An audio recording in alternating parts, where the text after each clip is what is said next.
ഇന്ന് ദിവസം 59. ഇന്ന് വായിക്കുന്ന വചനഭാഗങ്ങൾ സംഖ്യ അധ്യായം 8ഉം 9ഉം, നിയമാവർത്തനം അധ്യായം 8, സങ്കീർത്തനങ്ങൾ 93. സംഖ്യ അധ്യായം 8. ദീപസജ്ജീകരണം. കർത്താവ് മോശയോട് അരുളി ചെയ്തു, ദീപം കൊളുത്തുമ്പോൾ വിളക്കുകാലിന് മുൻപിൽ പ്രകാശം പരത്തക്ക വിധത്തിൽ 7 വിളക്കുകളും ക്രമപ്പെടുത്തണമെന്ന് അഹ്റോനോട് പറയുക. അഹ്റോൻ അങ്ങനെ ചെയ്തു. കർത്താവ് മോശയോട് കൽപ്പിച്ചതുപോലെ വിളക്കുകാലിൻ്റെ മുൻപിൽ പ്രകാശം പരക്കുമാറ് വിളക്കുകൾ ക്രമപ്പെടുത്തി. ചുവട് മുതൽ ശിഖരങ്ങൾ വരെ സ്വർണം അടിച്ചു പരത്തി നിർമ്മിച്ചതായിരുന്നു വിളക്കുകാൽ. കർത്താവ് മോശയ്ക്ക് കാണിച്ചു കൊടുത്ത മാതൃകയിൽ തന്നെയാണ് അതുണ്ടാക്കിയത്. ലേവ്യരുടെ സമർപ്പണം. കർത്താവ് മോശയോട് അരുളി ചെയ്തു, ലേവ്യരെ ജനങ്ങളുടെ ഇടയിൽ നിന്ന് വേർതിരിച്ച് ശുദ്ധീകരിക്കുക. അവരെ ശുദ്ധീകരിക്കേണ്ടത് ഇങ്ങനെയാണ്: പാപപരിഹാര ജലം അവരുടെ മേൽ തളിക്കുക. ശരീരം മുഴുവൻ ക്ഷൗരം ചെയ്ത് വസ്ത്രങ്ങൾ അലക്കി അവർ തങ്ങളെ തന്നെ ശുദ്ധീകരിക്കുകയും വേണം. അനന്തരം ഒരു കാളക്കുട്ടിയെയും ധാന്യബലിക്കായി എണ്ണ ചേർത്ത നേരിയ മാവും അവർ എടുക്കട്ടെ. പാപപരിഹാര ബലിക്ക് മറ്റൊരു കാളക്കുട്ടിയെയും എടുക്കണം. ലേവ്യരെ സമാഗമ കൂടാരത്തിൻ്റെ മുൻപിൽ കൊണ്ടുവരികയും ഇസ്രായേൽ സമൂഹത്തെ മുഴുവൻ അവിടെ വിളിച്ചുകൂട്ടുകയും വേണം. ലേവ്യരെ കർത്താവിൻ്റെ മുൻപിൽ കൊണ്ടുവരുമ്പോൾ ഇസ്രായേൽ ജനം അവരുടെ തലയിൽ കൈവയ്ക്കണം. ഇസ്രായേൽ ജനത്തിൻ്റെ നീരാജനമായി കർത്താവിന് ശുശ്രൂഷ ചെയ്യാൻ അഹ്റോൻ ലേവ്യരെ അവിടത്തേക്ക് സമർപ്പിക്കണം. ലേവ്യർ കാളക്കുട്ടികളുടെ തലയിൽ കൈവയ്ക്കണം. അവരുടെ പാപപരിഹാരത്തിനായി കാളക്കുട്ടികളിൽ ഒന്നിനെ പാപപരിഹാര ബലിയായും മറ്റേതിനെ ദഹനബലിയായും നീ കർത്താവിന് അർപ്പിക്കണം. അഹ്റോൻ്റെയും പുത്രന്മാരുടെയും ശുശ്രൂഷയിൽ അവരെ സഹായിക്കാൻ ലേവ്യരെ കർത്താവിന് നീരാജനമായി അർപ്പിക്കുക. ഇപ്രകാരം ഇസ്രായേൽ ജനത്തിൻ്റെ ഇടയിൽ നിന്ന് ലേവ്യരെ നീ വേർതിരിക്കണം. അവർ എൻ്റേതായിരിക്കും. ശുദ്ധീകരിക്കുകയും നീരാജനമായി സമർപ്പിക്കുകയും ചെയ്തു കഴിയുമ്പോൾ സമാഗമ കൂടാരത്തിൽ ശുശ്രൂഷ ചെയ്യാൻ ലേവ്യർ അകത്ത് പ്രവേശിക്കട്ടെ. ഇസ്രായേലിൽ നിന്ന് തിരഞ്ഞെടുക്കപ്പെട്ട അവർ പൂർണ്ണമായും എനിക്കുള്ളവരാണ്. ഇസ്രായേലിലെ ആദ്യജാതന്മാർക്ക് പകരം ഞാൻ അവരെ എനിക്കായി തിരഞ്ഞെടുത്തിരിക്കുന്നു. ഇസ്രായേലിൽ മനുഷ്യരുടെയും മൃഗങ്ങളുടെയും കടിഞ്ഞൂലുകളെല്ലാം എനിക്കുള്ളതാണ്. ഈജിപ്തിലെ കടിഞ്ഞൂലുകളെയെല്ലാം സംഹരിച്ചപ്പോൾ ഞാൻ അവരെ എനിക്കായി മാറ്റിവെച്ചു. ഇസ്രായേലിലെ ആദ്യജാതന്മാർക്ക് പകരം ലേവ്യരെ ഞാൻ തിരഞ്ഞെടുത്തിരിക്കുന്നു.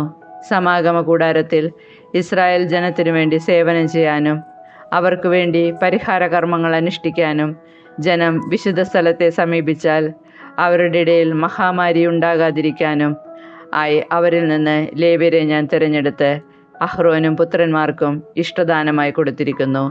മോശയോട് കർത്താവ് കൽപ്പിച്ചതനുസരിച്ച് മോശയും അഹ്റോനും ഇസ്രായേൽ സമൂഹവും ചേർന്ന് ലേവ്യരെ കർത്താവിന് പ്രതിഷ്ഠിച്ചു. ലേവ്യർ തങ്ങളെ തന്നെ പാപത്തിൽ നിന്ന് ശുദ്ധീകരിച്ച് വസ്ത്രമലക്കി അഹ്റോൻ അവരെ നീരാജനമായി കർത്താവിന് സമർപ്പിച്ചു. അവരുടെ ശുദ്ധീകരണത്തിനായി അഹ്റോൻ പാപപരിഹാര ബലി അർപ്പിക്കുകയും ചെയ്തു. അനന്തരം സമാഗമ കൂടാരത്തിലെ ശുശ്രൂഷയിൽ അഹ്റോനെയും പുത്രന്മാരെയും സഹായിക്കാൻ ലേവ്യർ അകത്ത് പ്രവേശിച്ചു. കർത്താവ് മോശയോട് കൽപ്പിച്ചതനുസരിച്ച് അവർ ലേവ്യരോട് പ്രവർത്തിച്ചു. കർത്താവ് മോശയോട് അരുളി ചെയ്തു, ലേവ്യരെ സംബന്ധിക്കുന്ന നിയമം ഇതാണ്: 25ഉം അതിനുമേലും വയസ്സുള്ള ലേവ്യരെല്ലാം സമാഗമ കൂടാരത്തിൽ ശുശ്രൂഷ ചെയ്യണം. 50 വയസ്സാകുമ്പോൾ ശുശ്രൂഷയിൽ നിന്ന് വിരമിക്കണം. പിന്നെ ശുശ്രൂഷ ചെയ്യേണ്ടതില്ല. എന്നാൽ സമാഗമ കൂടാരത്തിൽ ജോലി ചെയ്യുന്ന സഹോദരന്മാരെ അവർക്ക് സഹായിക്കാം. അവർ നേരിട്ട് ചുമതല വഹിക്കേണ്ടതില്ല. ലേവ്യരെ ചുമതല ഏൽപ്പിക്കുമ്പോൾ നീ ഇങ്ങനെ ചെയ്യണം. സംഖ്യ അധ്യായം 9. രണ്ടാമത്തെ പെസഹ. ഇസ്രായേൽ ജനം ഈജിപ്തിൽ നിന്ന് പുറപ്പെട്ടതിൻ്റെ 2-ാം വർഷം 1-ാം മാസം സീനായി മരുഭൂമിയിൽ വെച്ച് കർത്താവ് മോശയോട് അരുളി ചെയ്തു, ഇസ്രായേൽ ജനം നിശ്ചിത സമയത്ത് തന്നെ പെസഹ ആഘോഷിക്കണം. ഈ മാസം 14-ാം ദിവസം വൈകുന്നേരം എല്ലാ നിയമങ്ങളും ചട്ടങ്ങളും അനുസരിച്ച് നിങ്ങൾ പെസഹ ആചരിക്കണം. പെസഹ ആചരിക്കണമെന്ന് ഇസ്രായേൽ ജനത്തെ മോശ അറിയിച്ചു. അങ്ങനെ അവർ 1-ാം മാസം 14-ാം ദിവസം വൈകുന്നേരം സീനായി മരുഭൂമിയിൽ വെച്ച് പെസഹ ആചരിച്ചു. കർത്താവ് മോശയോട് കൽപ്പിച്ചതനുസരിച്ച് ഇസ്രായേൽ പ്രവർത്തിച്ചു. ശവശരീരം സ്പർശിച്ച് അശുദ്ധരായതുകൊണ്ട് ആ ദിവസം പെസഹ ആചരിക്കാൻ കഴിയാത്ത ചിലരുണ്ടായിരുന്നു. അവർ മോശയുടെയും അഹ്റോൻ്റെയും അടുത്ത് ചെന്ന് പറഞ്ഞു, ഞങ്ങൾ മൃതശരീരം സ്പർശിച്ച് അശുദ്ധരായി. എന്നാൽ നിശ്ചിത സമയത്ത് ഇസ്രായേലിലെ മറ്റാളുകളോട് ചേർന്ന് കർത്താവിനെ കാഴ്ച സമർപ്പിക്കുന്നതിൽ നിന്ന് ഞങ്ങളെ തടയേണ്ടതുണ്ടോ? മോശ പറഞ്ഞു, കർത്താവ് തൻ്റെ ഹിതം എന്നെ അറിയിക്കുന്നതുവരെ കാത്തിരിക്കുക. കർത്താവ് മോശയോട് അരുളി ചെയ്തു, ഇസ്രായേൽ ജനത്തോട് പറയുക, നിങ്ങളോ നിങ്ങളുടെ മക്കളിൽ ആരെങ്കിലുമോ ശവശരീരം സ്പർശിച്ച് അശുദ്ധരാവുകയോ ദൂരയാത്രയിലായിരിക്കുകയോ ചെയ്താലും അവർ കർത്താവിന് പെസഹ ആചരിക്കണം. 2-ാം മാസം 14-ാം ദിവസം വൈകുന്നേരം അവർ അത് ആചരിക്കണം. പുളിപ്പില്ലാത്ത അപ്പവും കയ്പുള്ള ഇലയും കൂട്ടി പെസഹ ഭക്ഷിക്കണം. പ്രഭാതത്തിലേക്ക് ഒന്നും അവശേഷിക്കരുത്. മൃഗത്തിൻ്റെ അസ്ഥിയൊന്നും ഒടിക്കുകയും അരുത്. നിയമങ്ങളനുസരിച്ച് അവർ പെസഹ ആചരിക്കണം. എന്നാൽ ഒരുവൻ അശുദ്ധനല്ല, യാത്രയിലുമല്ല, എങ്കിലും പെസഹ ആചരിക്കുന്നതിൽ നിന്ന് ഒഴിഞ്ഞു മാറുന്നുവെങ്കിൽ അവൻ നിശ്ചിത സമയത്ത് കർത്താവിന് കാഴ്ച നൽകാത്തതുകൊണ്ട് സ്വജനത്തിൽ നിന്ന് വിച്ഛേദിക്കപ്പെടണം. അവൻ തൻ്റെ പാപത്തിൻ്റെ ഫലം വഹിക്കണം. നിങ്ങളുടെ ഇടയിൽ വന്ന് പാർക്കുന്ന പരദേശി കർത്താവിന് പെസഹ ആചരിക്കുന്നെങ്കിൽ നിയമങ്ങളും വിധികളും അനുസരിച്ച് അവൻ അത് നിർവഹിക്കണം. പരദേശിക്കും സ്വദേശിക്കും ഒരേ നിയമം തന്നെ. കൂടാരമുകളിൽ മേഘം. സാക്ഷ്യകൂടാരം സ്ഥാപിച്ച ദിവസം മേഘം അതിനെ ആവരണം ചെയ്തു. അഗ്നി പോലെ പ്രകാശിച്ചുകൊണ്ട് സന്ധ്യ മുതൽ പ്രഭാതം വരെ അത് കൂടാരത്തിന് മുകളിൽ നിന്നു. നിരന്തരമായി അത് അങ്ങനെ നിന്നു. പകൽ മേഘവും രാത്രി അഗ്നിരൂപവും കൂടാരത്തെ ആവരണം ചെയ്തിരുന്നു. മേഘം കൂടാരത്തിൽ നിന്ന് ഉയരുമ്പോൾ ഇസ്രായേൽ ജനം യാത്ര തിരിക്കും. മേഘം നിൽക്കുന്നിടത്ത് അവർ പാളയമടിക്കും. കർത്താവിൻ്റെ കൽപ്പനയനുസരിച്ച് ഇസ്രായേൽ ജനം യാത്ര പുറപ്പെട്ടു. അവിടുത്തെ കൽപ്പന പോലെ അവർ പാളയമടിച്ചു. മേഘം കൂടാരത്തിന് മുകളിൽ നിശ്ചലമായി നിൽക്കുന്നിടത്തോളം സമയം അവർ പാളയത്തിൽ തന്നെ കഴിച്ചുകൂട്ടി. മേഘം ദീർഘനാൾ കൂടാരത്തിന് മുകളിൽ നിന്നപ്പോഴും ഇസ്രായേൽ കർത്താവിൻ്റെ കൽപ്പന അനുസരിക്കുകയും യാത്ര പുറപ്പെടാതിരിക്കുകയും ചെയ്തു. ചിലപ്പോൾ ഏതാനും ദിവസം മാത്രം മേഘം കൂടാരത്തിന് മുകളിൽ നിന്നു. അപ്പോഴും കർത്താവിൻ്റെ കൽപ്പനയനുസരിച്ച് അവർ പാളയത്തിൽ തന്നെ വസിച്ചു. അവിടുത്തെ കൽപ്പനയനുസരിച്ച് മാത്രമേ അവർ യാത്ര പുറപ്പെട്ടുള്ളൂ. ചിലപ്പോൾ മേഘം സന്ധ്യ മുതൽ പുലർച്ചെ മാത്രം നിൽക്കും. പ്രഭാതത്തിൽ മേഘമുയരുമ്പോൾ അവർ യാത്ര പുറപ്പെടും. പകലോ രാത്രിയോ ആയാലും മേഘമുയരുമ്പോൾ അവർ പുറപ്പെടും. മേഘം 2 ദിവസമോ 1 മാസമോ അതിൽ കൂടുതലോ കൂടാരത്തിന് മുകളിൽ നിന്നാലും അവർ യാത്ര തുടരാതെ പാളയത്തിൽ തന്നെ വസിക്കും. മേഘമുയരുമ്പോൾ അവർ യാത്ര തുടരും. കർത്താവിൻ്റെ കൽപ്പനയനുസരിച്ചാണ് അവർ പാളയമടിക്കുകയും യാത്ര പുറപ്പെടുകയും ചെയ്തിരുന്നത്. അവിടുന്ന് മോശ വഴി നൽകിയ കൽപ്പനയനുസരിച്ച് അവർ പ്രവർത്തിച്ചു. നിയമാവർത്തനം അധ്യായം 8. പ്രലോഭനങ്ങൾ. നിങ്ങൾ ജീവിച്ചിരിക്കുന്നതും എണ്ണത്തിൽ വർദ്ധിക്കുന്നതിനും കർത്താവ് നിങ്ങളുടെ പിതാക്കന്മാർക്ക് നൽകുമെന്ന ശപഥം ചെയ്തിട്ടുള്ള ദേശത്ത് പ്രവേശിച്ച് അത് അവകാശപ്പെടുത്തുന്നതിനും ഞാൻ ഇന്ന് നിങ്ങളോട് കൽപ്പിക്കുന്ന പ്രമാണങ്ങളെല്ലാം അനുസരിക്കാൻ ശ്രദ്ധാലുക്കളായിരിക്കണം. നിങ്ങളുടെ ദൈവമായ കർത്താവ് നിങ്ങളെ എളിമപ്പെടുത്താനും തൻ്റെ കൽപ്പനകൾ അനുസരിക്കുമോ ഇല്ലയോ എന്നറിയാൻ നിങ്ങളെ പരീക്ഷിച്ച് നിങ്ങളെ ഹൃദയവിചാരങ്ങൾ മനസ്സിലാക്കാനും വേണ്ടി ഈ 40 സംവത്സരം മരുഭൂമിയിലൂടെ നിങ്ങളെ നയിച്ച വഴിയെല്ലാം നിങ്ങൾ ഓർക്കണം. അവിടുന്ന് നിങ്ങളെ എളിമപ്പെടുത്തുകയും വിശപ്പറിയാൻ വിടുകയും നിങ്ങൾക്കും നിങ്ങളുടെ പിതാക്കന്മാർക്കും അപരിചിതമായിരുന്ന മന്ന കൊണ്ട് നിങ്ങളെ സംതൃപ്തരാക്കുകയും ചെയ്തത് അപ്പം കൊണ്ട് മാത്രമല്ല, കർത്താവിൻ്റെ നാവിൽ നിന്ന് പുറപ്പെടുന്ന ഓരോ വാക്കുകൊണ്ടുമാണ് മനുഷ്യൻ ജീവിക്കുന്നതെന്ന് നിങ്ങൾക്ക് മനസ്സിലാക്കി തരാൻ വേണ്ടിയാണ്. ഈ 40 സംവത്സരം നിങ്ങളുടെ വസ്ത്രം പഴകി കീറിപ്പോവുകയോ കാലുകൾ വിങ്ങുകയോ ചെയ്തില്ല. പിതാവ് പുത്രന് എന്ന പോലെ നിങ്ങളുടെ ദൈവമായ കർത്താവ് നിങ്ങൾക്ക് ശിക്ഷണ നൽകുമെന്ന് ഹൃദയത്തിൽ ഗ്രഹിക്കുവേൻ.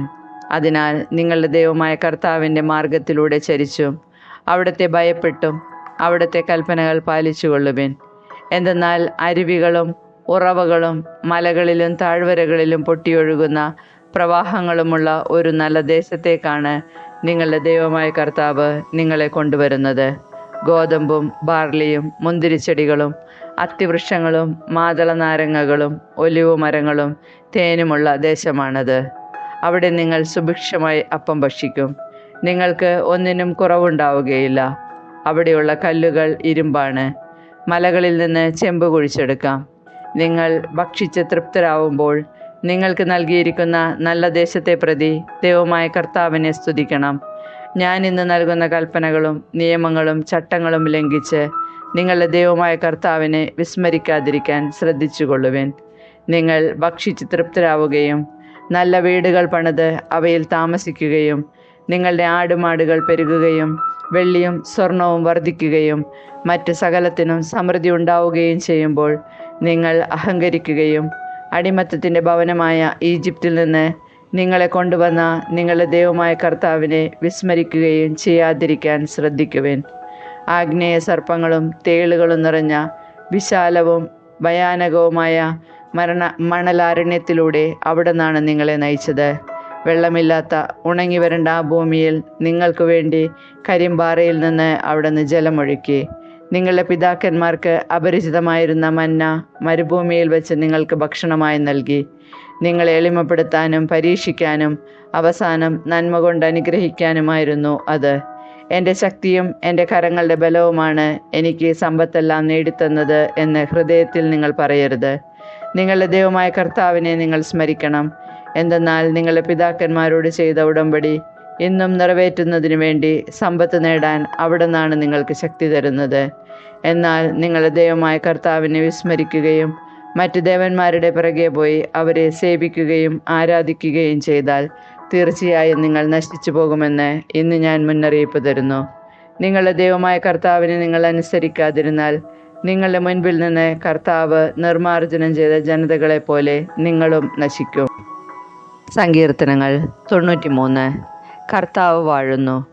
കർത്താവ് വാഴുന്നു. അവിടുന്ന് മഹിമയണിഞ്ഞിരിക്കുന്നു. അവിടുന്ന് ശക്തി കൊണ്ട് അരമുറുക്കിയിരിക്കുന്നു. ലോകം സുസ്ഥാപിതമായിരിക്കുന്നു, അതിന് ഇളക്കം തട്ടുകയില്ല. അങ്ങയുടെ സിംഹാസനം പണ്ട് മുതലേ ഉറപ്പിക്കപ്പെട്ടിരിക്കുന്നു. അങ്ങ് അനാദി മുതലേ ഉള്ളവനാണ്. കർത്താവെ, പ്രവാഹങ്ങൾ ഉയരുന്നു, പ്രവാഹങ്ങൾ ശബ്ദമുയർത്തുന്നു, പ്രവാഹങ്ങൾ ആർത്തിരമ്പുന്നു. സമുദ്രങ്ങളുടെ ഗർജനങ്ങളെയും ഉയരുന്ന തിരമാലകളെയും കാൾ കർത്താവ് ശക്തനാണ്. അങ്ങയുടെ കൽപ്പന വിശ്വാസ്യവും അലംഘനീയവുമാണ്. കർത്താവെ, പരിശുദ്ധി അങ്ങയുടെ ആലയത്തിന് എന്നേക്കും യോജിച്ചതാണ്.